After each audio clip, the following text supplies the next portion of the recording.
Hello everyone. तो आज भी 1 बज गया 22 का। तो आज 21 जनवरी था। तो I'm nearing the D day. अब सिर्फ 2 दिन ही बच रहे हैं मेरे। तो क्या करना है मुझे?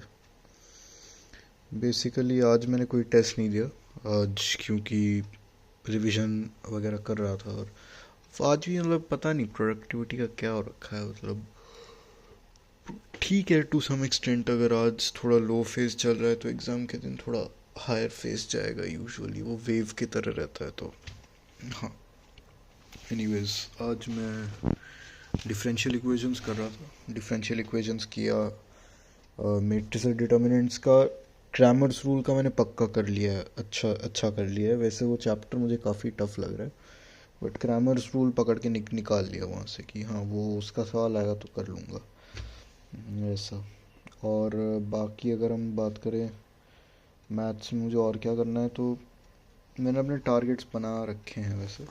तो कल मेनली मुझे, अगर मैं बात करूँ करना क्या है मुझे कल, तो लास्ट के 2 डेज़ वही रिवीजन करना है। कल अगर मुझे लगा कि ज़रूरत पड़े तो ही मैं मॉक टेस्ट दूंगा, वरना जितने मॉक टेस्ट मैंने दिए हुए हैं उतने काफ़ी हैं। मतलब 19 कुछ मॉक टेस्ट दिए हुए हैं मैंने। तो 19 मॉक टेस्ट आई थिंक काफ़ी हैं, बट मैंने एनालाइज ज़्यादा नहीं करा है, तो मुझे एनालाइज कुछ पता नहीं था। तो फिज़िक्स के लिए मुझे मेनली जो है अपनी जो फार्मूला मैराथन और एक एक वो आएगी टॉप PYQ है 75 बोल के, उसको पार्ट 1 2 3 4 5 में डाल रखा है। तो वो मुझे एक एक पार्ट जल्दी जल्दी निपटाना है कल। मतलब मेन गोल ये है कल फिज़िक्स एक बार रिवाइज हुआ है। कल एक बार रिवाइज करूँगा, फिर 23rd को करूँगा एक दिन पहले। तो दोनों सॉलिड रिवीजन हो जाएगा मेरा। बाकी मैथ्स में अगर हम बात करें तो मैथ्स में डी का मेरा थोड़ा सा बचता है, डिफरेंशियल इक्वेशंस। बाकी और क्या मैं कर सकता हूँ, और मुझे करना है जो चैप्टर्स मैंने ऑलरेडी मेरे ठीक ठाक लेवल पे हैं, जैसे वेक्टर हो गया, 3D हो गया, फिर PNC हो गया। आज मैंने थोड़ा सा कोनिक सेक्शन भी करा था, वो भी थोड़ा सा ब्रशअप करना है। PNC हो गया, सीक्वेंस सीरीज हो गया, बाइनोमियल बाइनोमियल हो गया, और क्या होता है कोऑर्डिनेट का मेजर पार्ट वही करना है। हाइपरबोला थोड़ा सा बच रहा था मेरा, वो थोड़ा सा वीक है, तो वो हो गया। तो सीधा कि मतलब जिससे अगर आसान आसान जो सवाल आए वो मैं कहीं ना कहीं निपटा लूँ कहीं ना कहीं से। केमिस्ट्री का क्या करना है? केमिस्ट्री का तो मतलब वही NCERT रटना है बस। आज ऑर्गेनिक काफ़ी करा था मैंने। ऑर्गेनिक का वो अमीन्स वाला मेरा बच रहा था, वो आज मैंने कंप्लीट कर लिया।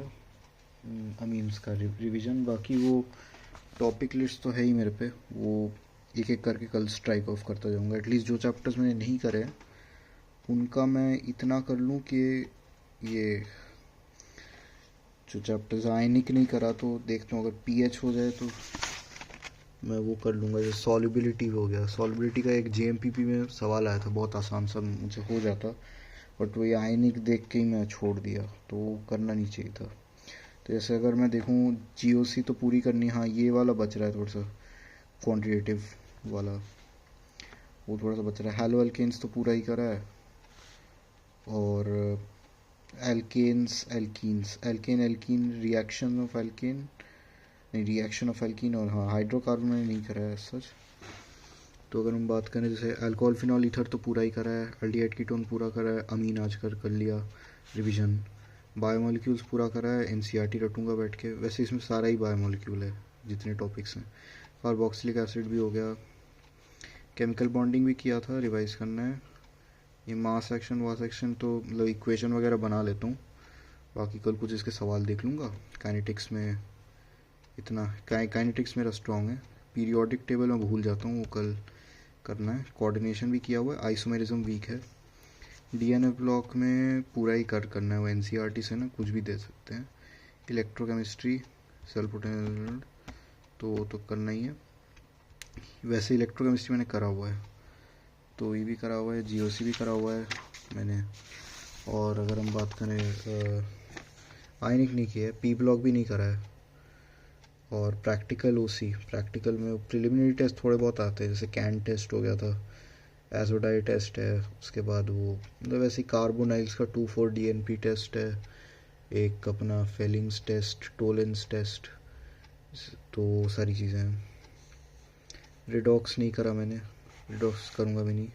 सोल्यूशन आता है, ये भी कर लेता हूँ इसके सवाल थोड़े बहुत। स्ट्रक्चर ऑफ एटम भी किया हुआ है, उतने अच्छे से नहीं। थर्मो भी उतने अच्छे से नहीं करा। तो ये 63 टॉपिक्स है ना, मैं देखता हूँ गिने चुने, मतलब ये जो चैप्टर्स करे हुए होंगे कल रिवाइज करता जाऊँगा, पूरा चैप्टर रिवाइज करूँगा तो इसके जितने टॉपिक्स हैं उन पर टिक लगता ही जाएगा। Same goes for physics as well. Physics में मैंने वेव मोशन तो नहीं करा अभी, इसने वेव मोशन इंक्लूड करा है कि नहीं, I am not that sure to be honest. I think इसने वेव इंक्लूड ही नहीं करा हुआ है। तो अगर हम देखें, इसने वेव ऑप्टिक्स, हाँ वेव तो इसने इंक्लूड करा ही नहीं, और वेव मैं करूँगा भी नहीं क्योंकि वेव सच वो नया करने का सेंस नहीं बनता ना एग्ज़ाम से एक दिन पहले। तो जो किया है उसी को रिवाइज करना है बस। मैथ्स में सच तो क्या ही करूँगा, जैसे मेट्रिसेस में formation of basic matrices topic ठीक है, पर सवाल बहुत अजीब सा आता है, जैसे एडजॉइंट एंड प्रॉपर्टी हो गया। अच्छा हाँ, पैराबोला में ठीक है, मैंने फॉर्मूले देख लिया, आसान सवाल आएगा तो कर लूँगा। और पीएनसी में टॉपिक वाइज ऐसे सच मैंने पढ़ा नहीं है, कल देख लूँगा। क्वाड्रेटिक तो पूरा ही करा है, सीक्वेंस का वो समेशन ऑफ सीरीज़ वाला नहीं करा था। स्टैटिस्टिक्स करूँगा कल, वेक्टर का रखा है, तो हाँ यही है। So that's it for this video, thank you for watching.